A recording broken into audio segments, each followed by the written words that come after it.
The OSI Model.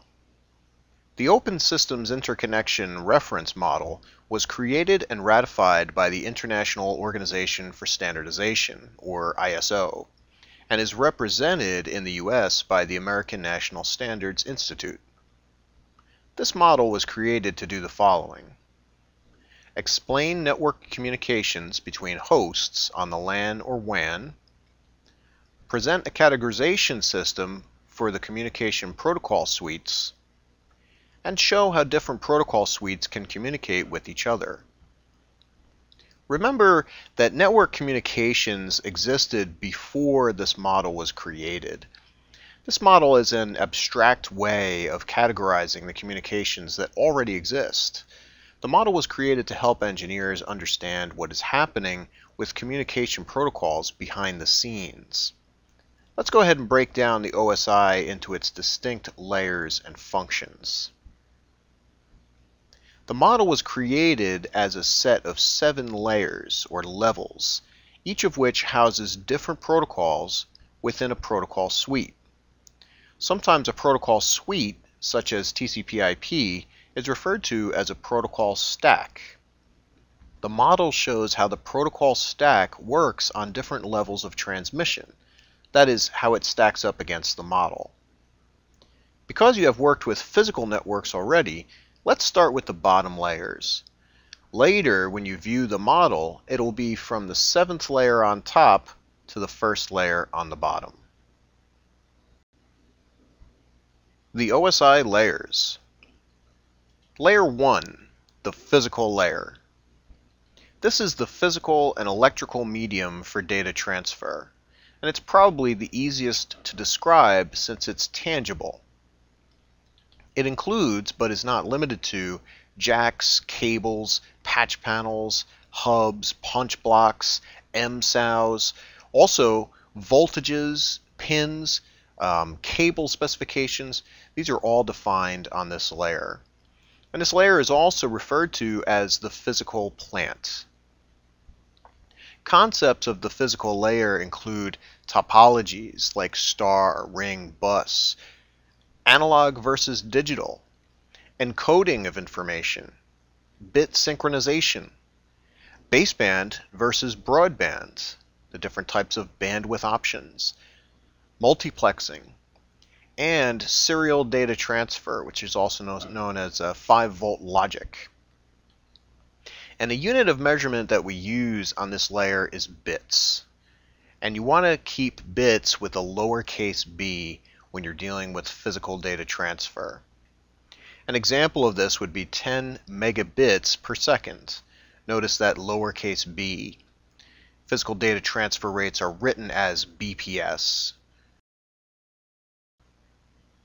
Ethernet incorporates this layer as well as layer 2. In the next procedure, we'll use a common website to view our data transfer rate on the physical layer. So let's show a demonstration of this now. We'll go to our Internet Explorer and we'll go to a site called dslreports.com. From here, we're going to go to Tools, and then we're going to select Speed Tests. There's a couple different speed tests here. There's a Flash-based test, which would require you to install the Flash plugin, or the Sun Java-based test, which in some people's opinion actually gives you a more accurate representation of your speed. That requires an installation of Java on your computer. We're just going to go with the Flash test for now, and we need to select a server to do the test on. And it's better to select something that's close to you. So I'm going to select a New York server, and that's going to begin the test. First, it's going to test latency against the server. For example, when you ping another computer, it'll tell you how long it took for the ping to respond back to your system. In this case, it took 20 milliseconds, which is decent latency. Anything more than 50 milliseconds might be a little bit too high. It just tested the download speed, which comes to 2,649 kilobits per second, or 2.5 megabits per second. Notice the lowercase b.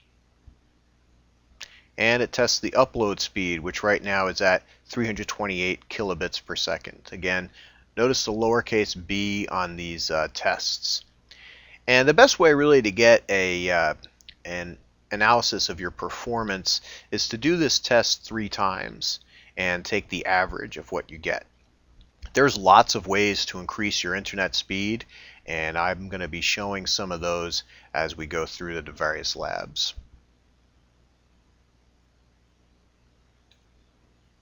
Layer 2, the data link layer. This layer establishes, maintains, and decides how transfer is accomplished over the physical layer. Devices that exist on the data link layer include network interface cards and bridges, and also wireless access points and layer 2 switches. This layer also ensures error-free transmission over the physical layer, and it does this through physical addresses, otherwise known as MAC addresses. You might remember that hexadecimal address that's burned into the ROM of your network adapter. The IEEE 802 group of protocols is for the most part confined to this layer, and we're talking about Ethernet, token ring, and things of that nature. And now the unit of measurement we're dealing with is frames. Your network adapter, your Ethernet network adapter, is in charge of generating these frames of information to send over the network. And a frame can be as little as several bytes of information to as much as, say, 1,500 bytes of information in just one frame. So in this procedure, we'll show the MAC addresses used by the NIC, and to demonstrate this, we'll go to the command line and run an ipconfig/all. Just ipconfig won't be enough. You need that /all to show this additional information. Here we see it says physical address, and that physical address is shown here as octets written in hexadecimal. That is our MAC address. Every network adapter gets one, and it's broken into 2 sections. The first 3 octets are part of what's known as the OUI, or Organizationally Unique Identifier. The last 3 octets are the network adapter's specific address. So, a company that makes network adapters would be assigned an OUI, or maybe more than one OUI. And then for each network adapter that they create, these would be the first 3 numbers, or that OUI that's assigned would be the first 3 numbers of the MAC. And then that company would assign whatever number they want for the last 3, with a total possible amount of values around 16 million. So there's your MAC address or physical address, and this is something that applies to the Ethernet adapter on the data link layer. Layer 3, the network layer. Dedicated to routing and switching of information to different networks, LANs, or internetworks.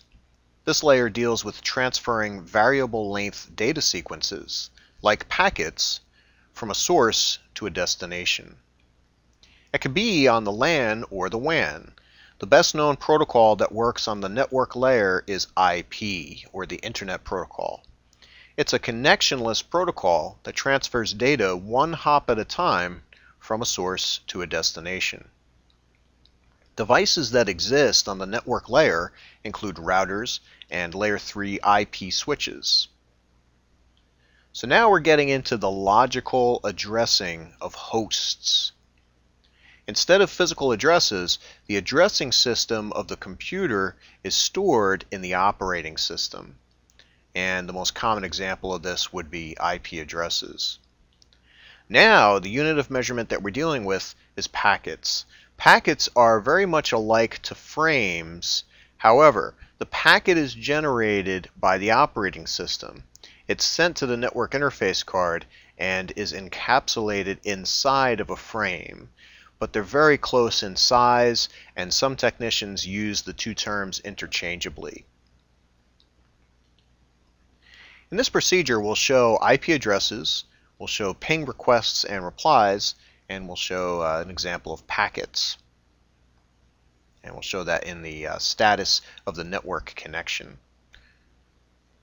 I'll show a demonstration of this now. First we'll go to the command line and we'll run a standard ipconfig, and you'll see the IP address information here. I'm on the 172.30 network.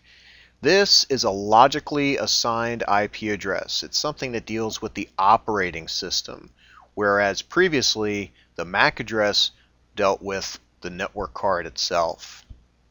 That's where the difference comes in between a physical address and a logical address. We can also show the transfer of packets with the ping command, and I'll just go ahead and ping the default gateway 172.30.250.1. We're going to get 4 replies. Each one of these is a packet, and each packet is 32 bytes of information. Now the packets can be much bigger, but usually when you're doing testing, all you need is a small amount of information for each of these packets. If we run the netstat-e command, it'll show us some interface statistics, and it'll show how many unicast packets and non-unicast packets were received and sent by this network interface card. And if we want to find out how that changes over time, we'd have to rerun that command. This is not really dynamic. However, we can also see this in the GUI by going to our network connections, right-clicking on the network connection and going to Status. And that'll show the amount of packets that are sent and received. And this will change dynamically as more packets are incoming and outgoing. Layer 4, the transport layer. Until now, we have been describing what is known as the communications subnetwork, which comprises layers 1 through 3. The transport layer ensures error-free transmission between hosts through logical addressing. Therefore, it manages the transmission of messages through the communications subnetwork, the physical layer, the data link layer, and the network layer. The protocols that are categorized by this layer break up messages, send them through the subnet, and ensure correct reassembly at the receiving end. Some of these protocols make sure there are no duplicates or lost messages. The transport layer contains connection-oriented and connectionless systems. The most commonly known protocols on this layer are TCP and UDP. TCP being connection-oriented and UDP being connectionless. And now the unit of measurement we're using is messages, and we'll be dealing with messages all the way through the OSI model to layer 7, although you may hear other professionals use the word packet as well. In this procedure, we'll use a protocol analyzer to view the transfer of data on the transport layer and the network and data link layers. So to show a demonstration of this, I'm going to connect to my server, and what I've done is I've started up a program called Microsoft Network Monitor, which only runs on the server operating system. And I've started capturing data. It's capturing the packets or recording them. And what I did was I went to the command line and I started running a continuous ping to the wireless access point so that we could generate some ICMP traffic. And I made a connection to a network share and copied some data to my data folder on the server so that we could show some additional data transfer. Here's the Network Monitor program. When you do a capture, it gives you a list of all the packets that were captured on the network interface card. What I want to show first is the transfer of data on the transport layer, layer 4.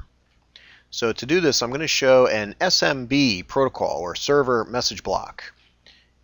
If I double click on this, it'll bring up additional information about that specific packet, and I can drill down through the layers to find out more information. This is the SMB packet that was sent. There's a session message, and then we have some transport layer information. I know it's transport layer information because it says TCP. This was a guaranteed delivery. This was connection oriented, and we've sent TCP information on the transport layer. This tells me all kinds of information, including the source port that was used and the destination port that was used. So what you have to realize here is that the transport layer deals with ports as well. Those ports are then shown in hexadecimal or by names. The information is given a sequence number and an acknowledgement number, etc., etc. So you can drill down to find more information about the transport layer and find information about TCP. The other packet I want to take a look at, and there's lots of them obviously, but the other one I want to take a look at is an ICMP echo reply.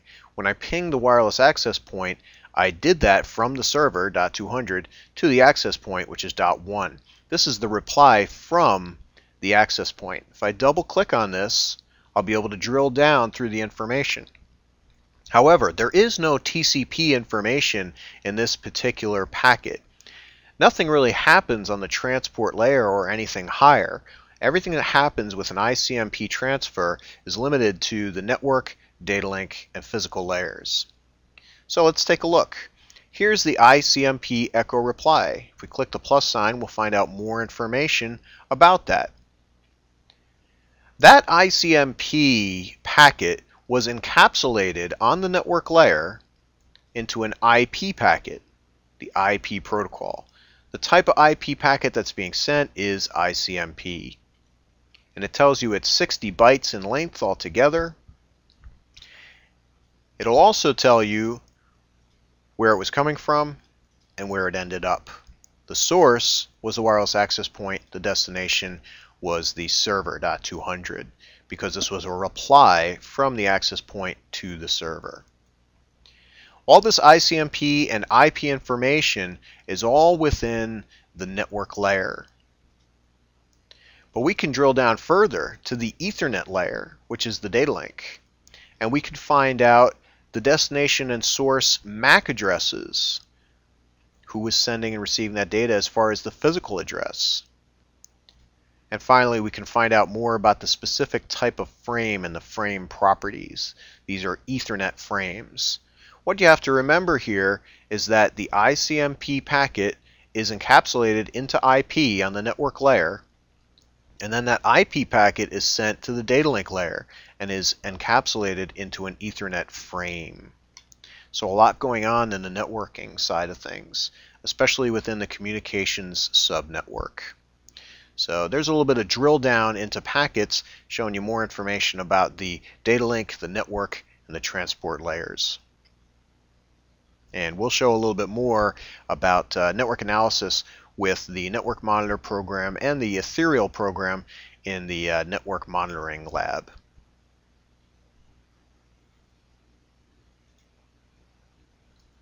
Layer 5, the session layer.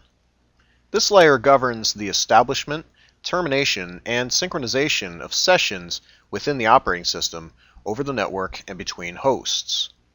An example of this would be when you log in and log off. It also allows for full and half duplex operation. In addition, RPCs, or remote procedure calls, also implement this layer. And this is the layer that controls the name and address database for the operating system or network operating system. NetBIOS works on this layer, otherwise known as the Network Basic Input-Output System. And this procedure will connect to other hosts on the network and internet and use netstat to view those sessions. So to show a little demonstration, I'm going to connect first to Windows Explorer, and I have a piece of network storage here, so I'm going to connect to that guy and make a connection to the games folder. Then I'm going to go ahead to the Internet Explorer, and I'm going to make two connections. First, I'm going to connect to www.insecure.org, and that'll bring up the insecure.org webpage. This is a great site, by the way, for security information, and you can also get the Nmap program from here. And I'm also going to connect to the wireless access point. Now, to view these various sessions to different computers, I'm going to go to the command line and run a netstat. And from here, we should see some of those connections. Here's a connection to 172.30.250.6, and it's doing this as a NetBIOS session. That's the connection to my network storage. Here's one to insecure.org, and it's using the port 80 HTTP, and that's being done through the browser, and also through the browser the connection to my wireless access point 172.29.250.1. Since it's being done through the browser, that's also showing as HTTP port 80. So we're showing some examples of sessions with netstat, and this is working on the session layer. If you were to log into your operating system or log in when you connect to a server remotely, this also would start a new session. Layer 6, the presentation layer. This layer translates the data format from sender to receiver in the various operating systems that may be used. As an example of code conversion, imagine converting ASCII coded text to EBCDIC code. Concepts of this layer include the aforementioned code conversion, data compression, and file encryption. Let's give another example of code conversion. For example, a Unix host is using TCP/IP as its primary communications protocol, and it's sending information to a PC that's also running TCP/IP. They're using the same communication protocol, but the two machines' programming languages are different, so the code must be converted from one to the other. Redirectors also work on this layer. For example, when you connect to a mapped network drive and you are redirected to another computer. In this procedure, we'll compress and encrypt a file and then analyze an HTTP packet. Let's show a demonstration of compression first. I'm going to go into Windows Explorer, and you may have known already that if you see a file that is blue, you know it's compressed. Let's show how to compress that now. I have another file here that's uncompressed. It's black right now. The name is black. I'm going to right click on that and go to Properties. And from there I'll go to Advanced and select Compress Contents to save disk space. I'll click OK and click OK for the Properties window, and you notice it turns blue. Now let's show an example of a compressed packet with our network monitor on the server. What I did was I made a connection to the wireless access point, or one of the wireless access points, and I captured that information as I did so with network monitor. I have a packet here, an HTTP packet, and if you look here, I've drilled down through the application layer information, and it shows the HTTP encoding that's being used, known as gzip. That's the type of compression that most web servers will use. The web server will compress the information with gzip, and your browser will use deflate to decompress that information. This type of thing is considered happening on the presentation layer. Let's go back and show how to encrypt a file. If we look here, we have our compressed AC3 filter file. If I go to the properties of that and back to Advanced, I can select Encrypt. But you'll notice that I cannot select compression and encryption at the same time. It's going to be one or the other. So we'll click OK and OK again. Encrypt the file only. And now you'll notice it turns green. Green is encryption. Blue is compression. If you want to decrypt the file, we can just deselect it. Now let's show encryption on the web. I have my browser open, and if I connect to a secure site, for example, https://www.amazon.com, just as an example, it'll bring us to the secure version of their site. The HTTPS protocol enables TLS, or Transport Layer Security. And this is a presentation layer example of encryption, HTTPS. So there's a little example of compression and encryption, and a little code conversion on layer 6, the presentation layer. And now the last one, layer 7, the application layer. This layer is directly underneath the application itself. For example, Internet Explorer might be an application you'd use, but HTTP would be the protocol on the application layer. A user would type HTTP, and so the user and the application both directly access the application layer. This is where message and therefore packet creation begins. Database access also resides on this level. And end-user protocols like FTP, SMTP, and HTTP work at this layer. Let's give an example. Let's say you want to send mail with Outlook Express. You type a message and click Send.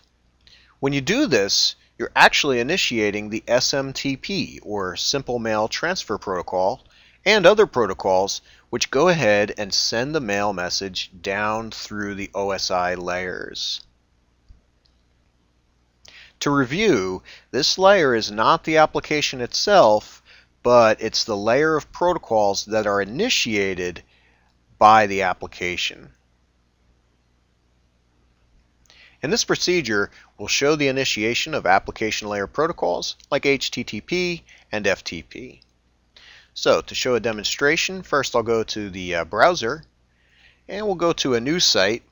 www would normally be what we type, but here to show the initiation of the protocol, we'll type http://www.speedguide.net. When I press enter, HTTP goes into effect, and the hypertext transfer protocol goes through the OSI layers and goes out and looks for that server. Now if we just type www.speedguide.net, it would still initiate HTTP automatically for us. That's just a function of the browser. And speedguide.net, another good site for information on your internet connection and reviews of broadband equipment, things of that nature. If we go to the command line, we can initiate an FTP session by typing FTP and the server name that you want to connect to. For example, davidlprouse.com. When I press enter, it initiates the file transfer protocol and tries to make a connection to the davidlprouse.com FTP server. So, a little example of the application layer. There's lots of other application layer protocols. If you were to receive mail with Outlook, you'd be using POP3 most likely. If you were to send mail, you'd use SMTP. If you make a connection to another system in the command line, you might be using Telnet. So lots of options on the application layer. Now the act of typing the website name, speedguide.net, with that HTTP and pressing enter initiates the HTTP protocol and initiates a session with the web server. At the web server, which we'll refer to as the transmitting computer, the HTTP message travels down the OSI model. It's initiated by the application layer. It then travels to the presentation layer, checking for any special code or encryption. Then it starts a session with the client computer at the session layer, and it sends the message most likely as TCP. Almost all HTTP messages are sent as TCP, connection-oriented messages on the transport layer, and it then enters the communications subnetwork. TCP breaks up the message into many IP packets on the network layer. These packets are then encapsulated inside Ethernet frames on the data link layer and are finally converted from parallel data to serial data on the physical layer. At the physical layer, the data is sent to your physical cabling and any other physical devices that are involved, and through the internet connection. When the data gets to the receiving computer, it ascends through the layers to the top. And finally, the hypertext information is displayed on the receiving computer's screen. Again, as you can see, HTTP is not an application. Instead, it's an application layer protocol, something that works behind the scenes when you initiate it. For example, by clicking the Go button next to the address bar in Internet Explorer, or by pressing Enter. The OSI model is used in this fashion every time two computers communicate. Although the OSI model is always in place, all the levels may not be involved with every communication. It depends on the type of communication and the number of protocols being used for that specific transmission. Let's go back to the data link layer for just a little bit. The data link layer is responsible for Ethernet transmissions. Ethernet was originally formulated by Xerox. Xerox was then joined by Digital and Intel to create the DICS Foundation. The network structure was a success, and the companies worked to have this architecture ratified by the IEEE, the Institute of Electrical and Electronics Engineers, those people that are responsible for ratifying all of the 802 standards. And it was ratified as 802.1, .2, and finally what we use now, .3, and the derivatives of .3. To make things a little more interesting, the data link layer has two sublayers. First is the MAC sublayer, or the Media Access Control sublayer. This layer is closest to the physical layer, and it controls how multiple devices, usually NICs, share a media channel, like twisted pair cable on the LAN. This is where the MAC addresses come into play. These are also known as physical addresses, hexadecimal addresses, or Ethernet IDs, as we've seen before. And a typical MAC address may look something like this. Remember that this address is burned into the ROM chip of the NIC. Why is this? This is because the manufacturer takes care of the burning process. In order for NICs to communicate, they must all have unique addresses. The other sublayer is the LLC, or the Logical Link Control. This layer is closest to the network layer, and this establishes and maintains the link between devices and governs how the media channel will be used.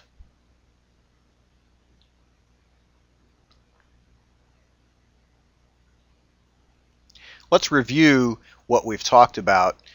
Now, the entire set of layers can be summed up with the phrase, all people seem to need data processing. And this is just a mnemonic device to help you memorize the different layers. Each first letter of the words you see here stands for the first letter of each layer. Letter A is application, letter P is presentation, then session, transport, network, data link, and physical. And there's lots of other mnemonic devices like that, but this one seems to work pretty well. Let's just go over the layers real quick, and we'll start from the top on down. Layer 7, the application layer. Protocols you might see on this layer, among others, FTP, HTTP, POP3, SMTP. Devices that work on the application layer include gateways. Layer 6, the presentation layer, which takes care of code conversion, compression, and encryption. Layer 5, the session layer, which deals with logon, logoff, and any sessions that you might make to other computers. Layer 4, the transport layer. TCP and UDP are the protocols you'll see the most on this layer.